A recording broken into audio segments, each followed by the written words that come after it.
द्रौपदी के सामने लाए गए। जैसे रस्सियों में जकड़ रहे थे तो कन्हैया बोले भैया इस आताताई को यहीं क्यों नहीं मार देते। लेकिन अर्जुन जी कहने लगे कि मैंने अपनी पत्नी द्रौपदी से ये वचन दिया हुआ है कि इसको उनके सामने ही मारूंगा। कन्हैया बोले युद्ध नीति के कुछ विरुद्ध होते हैं। शुप्तम प्रमद्यमुत्तम शुप्तम बालम स्त्रियम जडम मत्तम प्रमद्यमुपप्तम शुप्तम बालम स्त्रियम जडम प्रपन्नम विरथम भीतम नारिपुम हंति धर्मविद। धर्मवान लोग कुछ लोगों को नहीं मारते हैं। किसे? स्त्री को नहीं मारते हैं, बालक को नहीं मारते हैं, मतवाले को नहीं मारते हैं, पागल को नहीं मारते हैं और सोते हुए शत्रु को। इन 5 लोगों को धर्मवेत्ता नहीं मारते। लेकिन इस अश्वत्थामा ने सोते हुए बालकों को मारा, अधर्म का काम किया।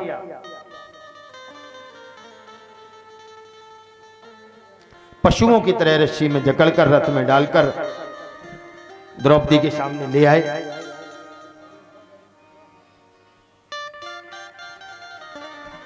द्रौपदी की दृष्टि जैसे ही अश्वत्थामा पर पड़ी और द्रौपदी जी का यहां चरित्र चित्रण देखिए, व्यास जी ने कितना सुंदर किया।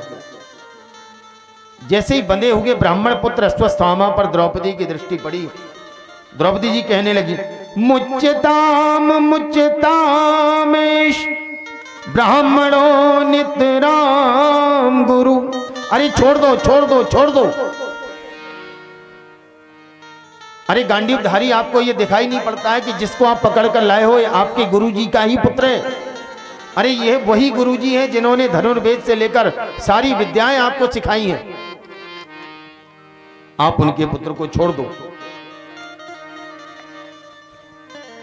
मैं देख रही हूं कि जिस पुत्र के शोक के वजह से संताप्त मैं हूं, मैं नहीं चाहती हूं कि वो ब्राह्मणी अश्वत्थामा की मां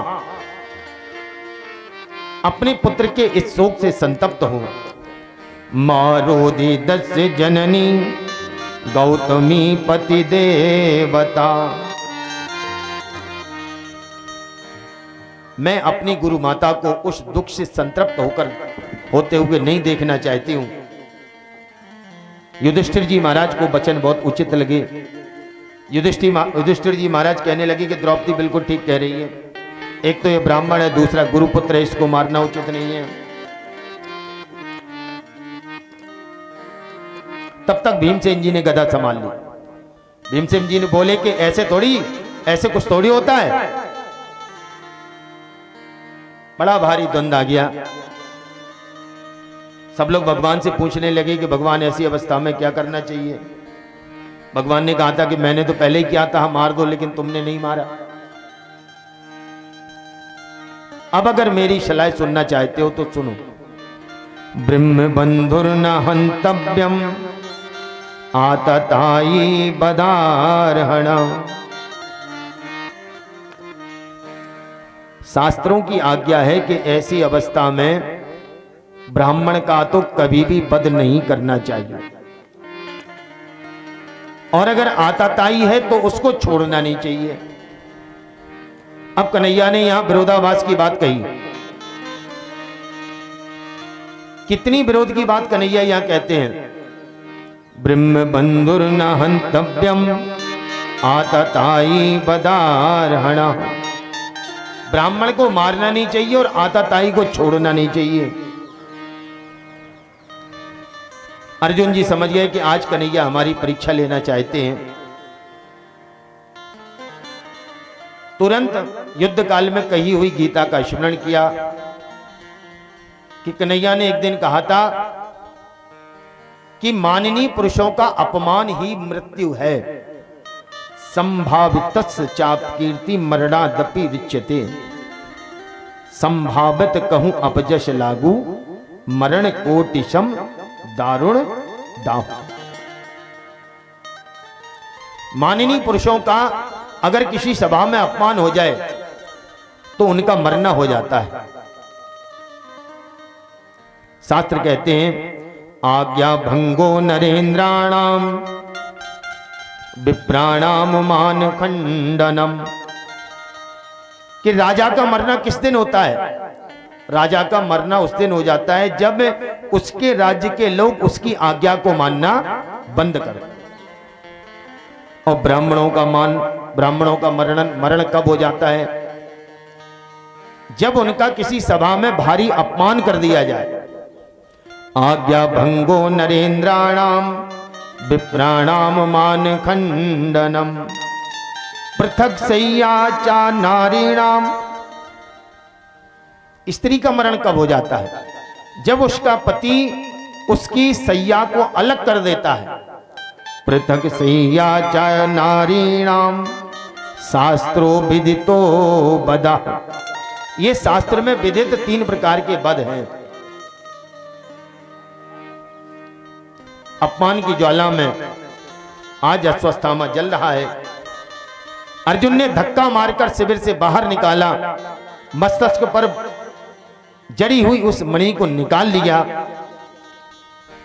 और अपमानित करके दूर छोड़ दिया। अपमान की ज्वालाओं में अश्वत्थामा जल रहा था। उसने विचार किया कि एक न एक दिन मैं ऐसा कोई कार्य जरूर करूंगा जब इस वंश में कोई पानी देने वाला भी नहीं बचेगा। काफी समय बीत गया। पांडवों के साथ द्वारकाधीश विश्राम कर गए। बहुत दिन हो गए।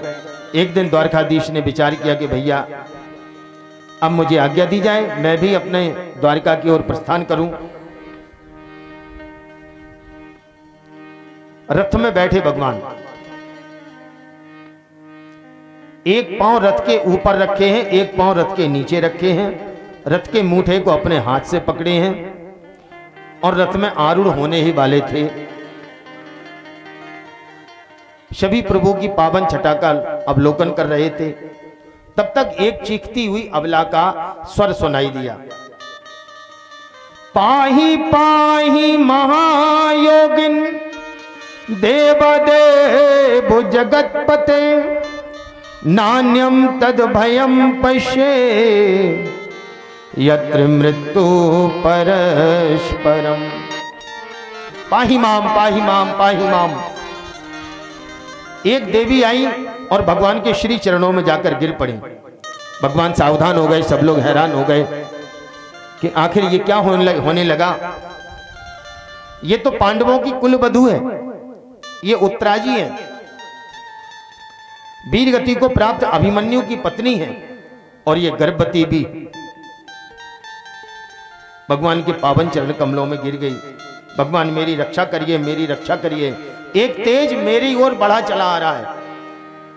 हे भगवान, मेरे अंदर जो इस वंश का अंतिम बीज है, उस बीज को नष्ट करने के लिए एक तेज बढ़ा चला आ रहा है। भगवान ने अंगुष्ठ मात्र स्वरूप को धारण किया और आज मैया उत्तरा के गर्भ में प्रवेश किए और परीक्षित की रक्षा की। जैसे ही भगवान ने प्रवेश किया, परीक्षित जी ने वहां उनको दर्शन किया। अनेकों ऐसी कथाएं आती हैं जहां देखते हैं कि मैयाओं ने बड़े बड़े भक्तों को 9-9 महीने तक अपने उदर में, अपने पेट में रखा। ध्रुव जी को रखा, प्रहलाद जी को रखा, तमाम भक्तों को रखा। तमाम मैया ऐसी हुई हैं जिन्होंने बहुत समय तक भगवान को अपने पेट में रखा। राम जी को पेट में रखा, श्याम जी को पेट में रखा। लेकिन शायद ये पहली मैया है माता उत्तरा जिन्होंने भक्त और भगवान दोनों को एक साथ अपने पेट में रखा, भले ही कुछ समय।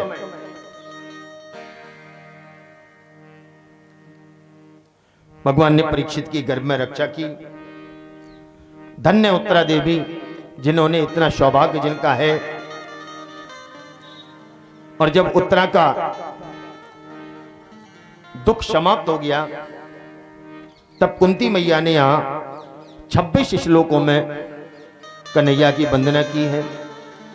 नमस्ते पुरुषम त्वाद्मीश्वरम प्रकृते परम अलक्षम सर्वभूतानां अंतर्बहि अवस्थितम हे नारायण, मैं आपको जान चुकी। दूर से देखने तो आप मेरे भतीजे लगते हैं, मेरे भैया वसुदेव के पुत्र लगते हैं, लेकिन मैं जानती हूं कि इस सृष्टि के हर कण में, हर अणु में आप विराजमान हैं। अंदर और बाहर से जो भी सत्ता दिखाई दे रही है, सब में आप विराजमान हैं। अरे आपने मेरे पुत्रों की कहां कहां रक्षा नहीं की। असत सभायाम, मेरे पुत्र को, भीमसेन को मारने के लिए विष के मोदक लड्डू खिलाए गए, लेकिन ऐसी विषम परिस्थिति से भी मेरा पुत्र नहीं मरा। बदले में उसके अंदर 10,000 हाथियों का बल और आ गया। लाक्षागृह में जब मुझे और मेरे पुत्रों को जलाया गया नारायण, तब आपने मेरी वहां आकर रक्षा की। वन में मेरे प्रण की रक्षा की। अपने पूरे जीवन में ऐसे कितने अवसर और कितने स्थल बता दूं जहां पर हे नारायण आपने मेरी रक्षा की। मैं आपसे एक बार मांगना चाहती हूं द्वारकाधीश। हां बुआ जी कहिए। कुंती मैया कहती हैं ये बार बार बुआ जी मत कहें, मेरे चित्त को आप भटका देते हैं और मेरे मन में मेरे भैया वसुदेव का वह छोटा सा लाला आ जाता है। मैं समझ गई हूं कि आप नारायण हैं। अगर मैं आपसे कुछ मांगना चाहती हूं तो आप देंगे? कन्हैया बोले बिल्कुल। बोले तो सुनिए। विपदा संतु न शाश्वत तत्र तत्र जगत गुरु भवतो दर्शनम यत् स्यात् पुनर्भव दर्शनम। हे कन्हैया, हे मुरली मनोहर, हे माधव, आप मुझे कुछ देना चाहते हैं तो मेरा जीवन विपत्तियों से भर दीजिए।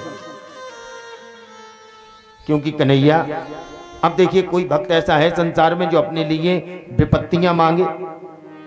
मैया कुंती ने यहां विपत्तियों को मांगा और उसका कारण क्या बताया? बोला कन्हैया कि मेरे जीवन में जब जब विपत्तियां आई तब तक आप सामने रहे, और जब सुख और संपत्ति आई तब आप मुझसे दूर जा रहे।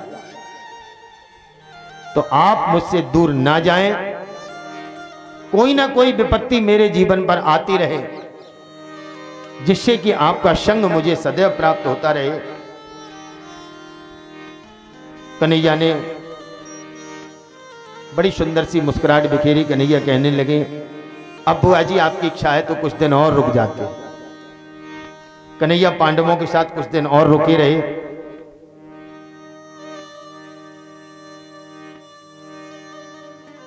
एक दिन देखते हैं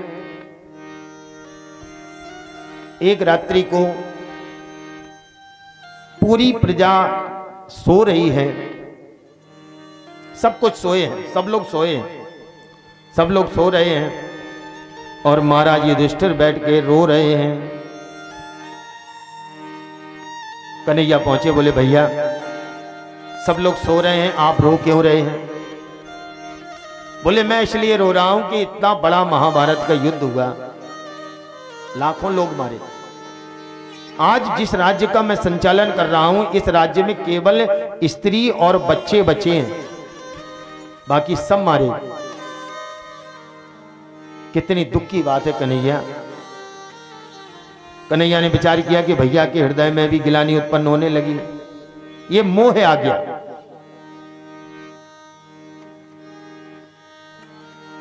अर्जुन को जब मोह और ममता का अर्जुन के हृदय में प्रवेश हुआ था तब कन्हैया ने गीता का ज्ञान अर्जुन को दिया था, क्योंकि अर्जुन के नित्य सखा हैं, अर्जुन के नित्य गुरु हैं, अर्जुन के साले भी हैं। अर्जुन छोटे तो बात मान ली। अब कन्हैया ने विचार किया कि ये भैया जी तो बड़े हैं युधिष्ठिर जी, अब हम इनको बड़ा ज्ञान प्रवचन देंगे तो जल्दी तो समझ में आएगा नहीं, तो किसी प्रबुद्ध महात्मा से दिलवाएगा। तब विचार किया कि रणभूमि में देवव्रत भीष्म अभी भी पड़े हुए हैं। प्रातःकाल हुई, कन्हैया ने पांचों भैयाओं को लिया, श्री भीष्म जी के पास पहुंचे। बाणों की सरसैया पर श्री भीष्म जी लेटे हुए हैं। और जैसे ही आते देखा नारायण को प्रणाम करने लगे। अर्जुन से कहते हैं भीष्म जी कि इन्हें जानते हो? अर्जुन कहते हैं क्यों नहीं जानते, ये तो मेरे बाल सखा हैं,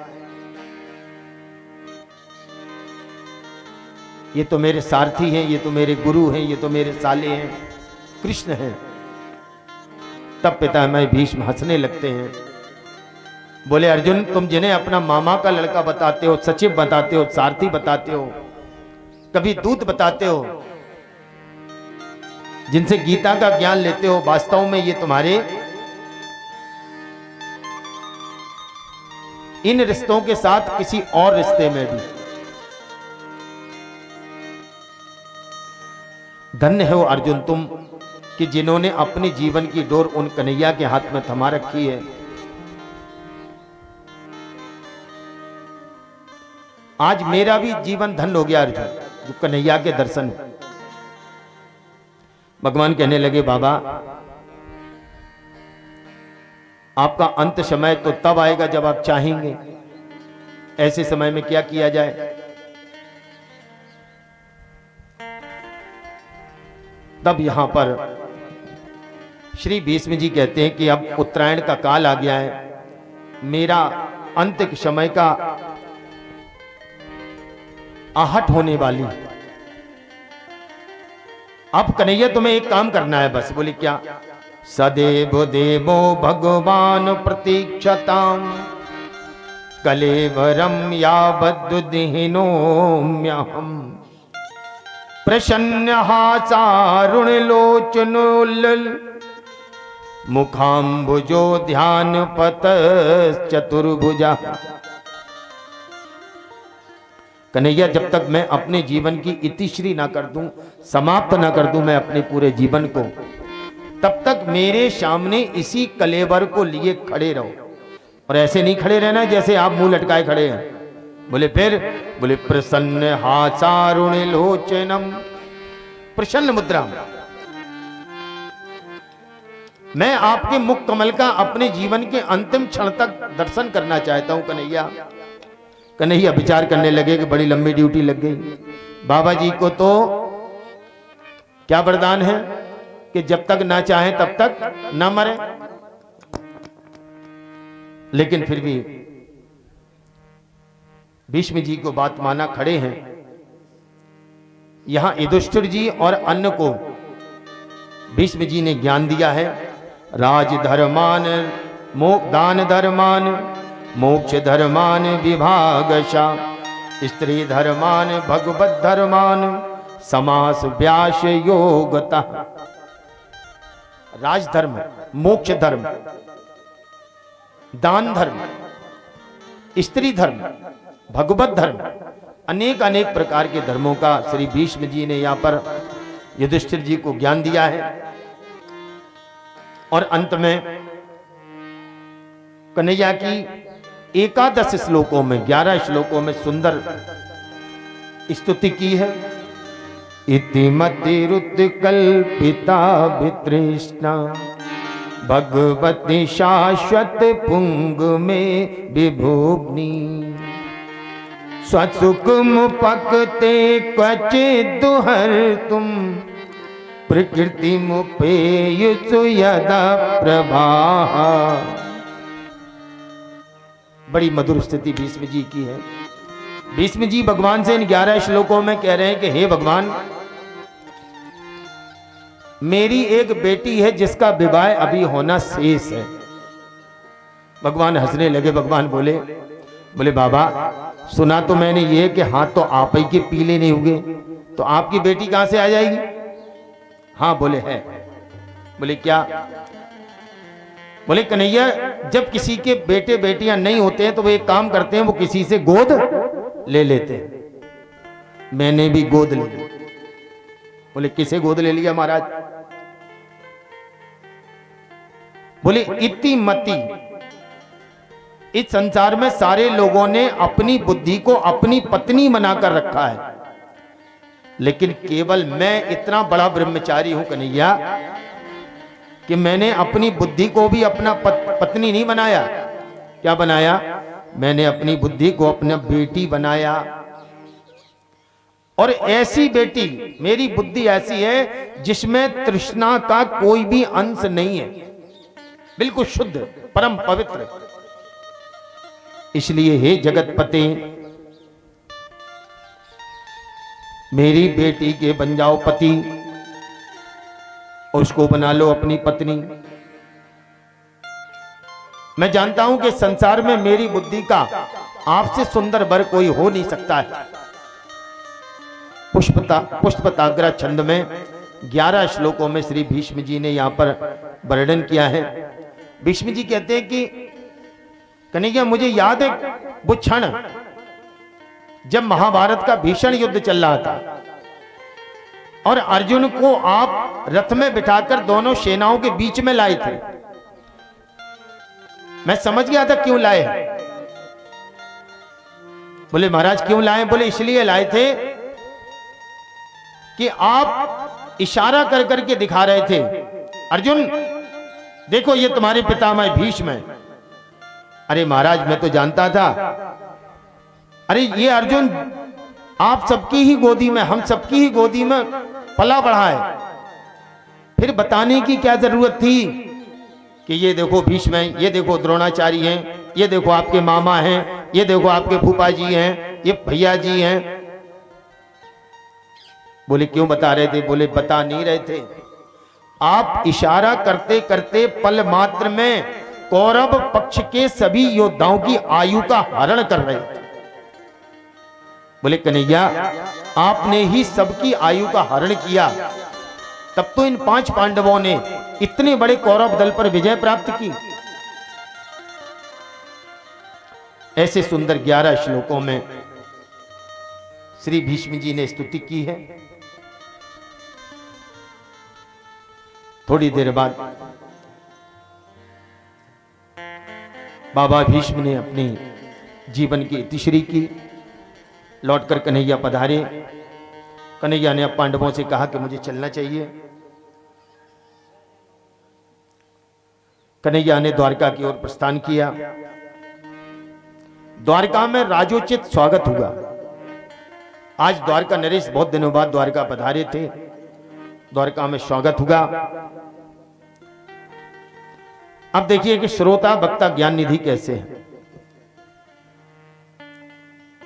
यहां पर सूत जी ने अब कन्हैया का वर्णन द्वारका में राजोचित स्वागत के साथ करना प्रारंभ किया, लेकिन जब वक्ता अपने भावों में डूब जाता है तो जो सजग श्रोता होता है वो वक्ता को रोक लेता है। सौनक जी ने यहां रोक लिया। अरे सौनक जी बोले महाराज महाराज महाराज सुनिए। बोले हाँ। बोले आप तो भगवान के गुणों में बहुत आगे निकल गए। आप कथा परीक्षित जी की सुना रहे थे, कृपा करके बताइए कि अब परीक्षित जी का क्या हुआ। तब सूत जी को स्मरण आया। सूत जी कहने लगे कि हाँ ऋषियों बहुत अच्छा किया, तुमने मुझे ध्यान दिला दिया। तो सुनिए, उत्तरा के गर्भ में ये बालक सुरक्षित रहा। समय आने पर इसका जन्म हुआ। ब्राह्मणों ने इसका जात कर्म संस्कार किया और इसका नाम रखा विष्णु रात। विष्णु ना राता दत्ता, विष्णु रात। ये बालक जिसकी गोद में जाता उसी को टुकुर टुकुर देखने लग जाता और विचार करने लग जाता, क्या ये वो है जो मुझे गर्भ में मिला था। इसलिए इसका लोक प्रचलित नाम होगा परीक्षित। परितः इक्षते इति परीक्षिता। जो चारों ओर किसी अभीष्ट को ढूंढने का प्रयास कर रहा है, टुकुर टुकुर देख रहा है, इसलिए इसका लोक प्रसिद्ध नाम होगा परीक्षित। आगे चलकर यह बालक परीक्षित के नाम से विख्यात हुआ। अब एक समय आया जब श्री विदुर जी यात्रा करने के उपरांत पांडवों के यहां पधारे। पांडवों ने उनका बड़ा सम्मान किया। रात्रि में अपने भैया धृतराष्ट्र के पास पहुंचे और धृतराष्ट्र जी से कहने लगे, महाराज सब कुछ बढ़िया चल रहा है। बोले हाँ। पांडव आपकी सेवा कैसे कर रहे हैं? धृतराष्ट्र जी बोले बहुत अच्छी सेवा कर रहे हैं, प्रातः काल जब तक मुझे प्रणाम न कर लें तब तक उनका शुभ ही नहीं होता, और रात्रि में जब तक प्रणाम न कर लें तब तक उन शयन के लिए नहीं जाते हैं। बढ़िया भोजन खिलाते हैं, बढ़िया आनंद में रखते हैं। धृतराष्ट्र ने यहां पांडवों के कहते हैं कि प्रशंसा के पुल खड़े कर दिए। विदुर जी कहने लगे, भैया थोड़ी बहुत शर्म बची है या बेच खाए? बोले क्यों? बोले भाई साहब, भीमसेन को पांडवों को मारने के लिए आपने कोई कसर छोड़ी? कोई ऐसा षड्यंत्र बता दो जो आपने शेष रखा हो। आज उन्हीं के यहां कुत्तों की तरह पड़े हो।